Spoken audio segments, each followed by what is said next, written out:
Hello, my name is Jill Nitch, and I am going to go over the testing data specifically for Liberty Middle School, and there will be some data from the district overall. We're going to be looking at attendance rates, ACT scores, and then how we did on the state test. And then based off of that data that we have looked at, where are we going to go from there? Are there changes that we need to make sure that our students are successful? And hopefully come up with some good ideas to help our students progress to the post-secondary level and then become successful members of society.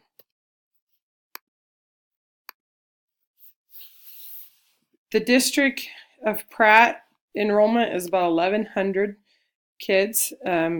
Specifically at Liberty Middle School, our enrollment is 353, and that is grades 5 through 8. The breakdown of our enrollment between males and females is 57.51% male and 42.49% female. You can see from 2014 to 2018, we have continued that trend of having higher percentage of males to females. One other thing we need to look at our building is the amount of economically disadvantaged students and non-economically disadvantaged students that we have in our building. You can see every year since 2014, we're on the trend for our economically disadvantaged students to continue increasing. In 2018, we are at 52.4% economically disadvantaged and 47.6% non-economically disadvantaged, especially with the day and age of looking at social emotional learning and all the training we've went through as a district about trauma and how to deal with kids who have had a lot of trauma in their life. This is a really important statistic to look at. So we know if we need to continue along some of those trends that we've been doing with the trauma-informed practices that we've been doing. One statistic that kind of stood out to me was in 2018, our attendance rate was below the state average.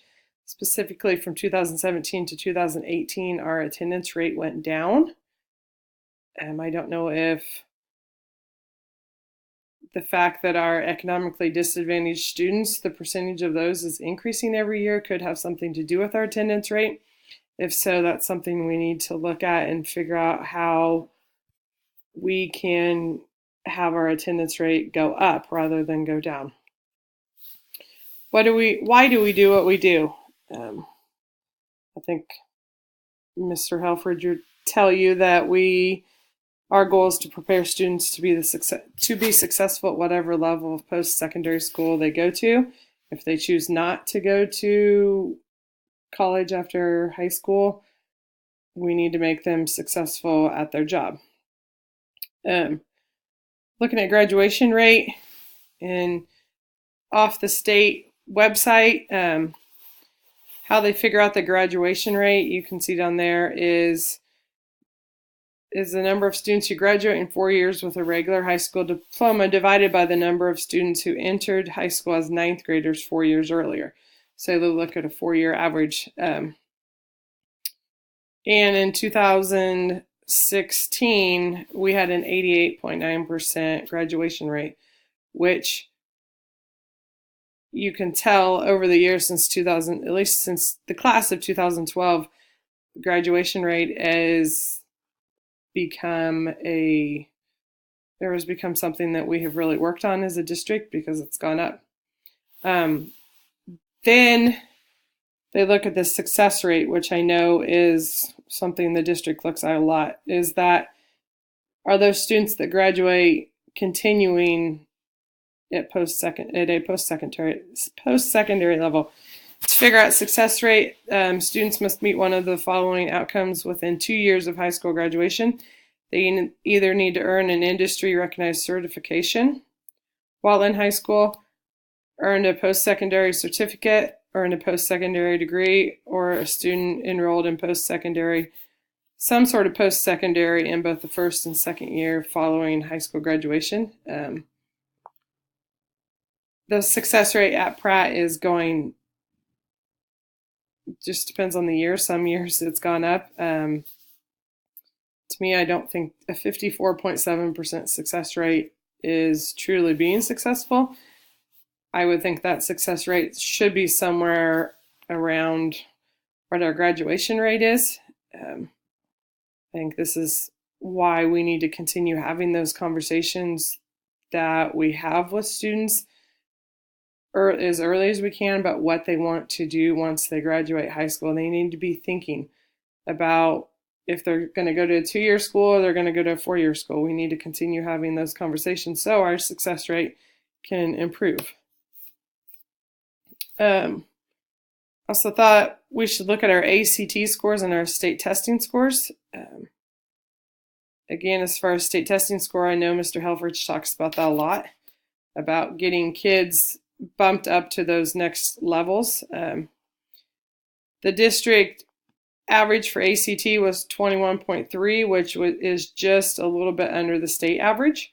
As far as math scores, you can kind of see the percents there, and that needs to be something that we continue to look at and try to get those kids that are on the level or on the border between level 1 and level 2. We need to find strategies and ways that we can get those kids bumped up to the next level. And ultimately, our goal would be to increase the amount of students that are in the level 4 and get close to the state average. There's our ELA and science scores. ELA scores, percentage of kids in level 4 are a little bit higher than math, and then science is a little bit higher as well. So where do we go from here after we look at that? I know we have looked at our tier 2 time based off of the data we get from the map testing we give the students. Those students are pulled based off of some standards that they might need a little more work on.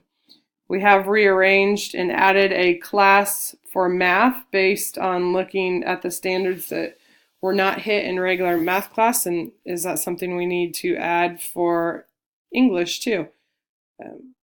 Rigor in the classroom needs to be looked at in order to improve ACT score.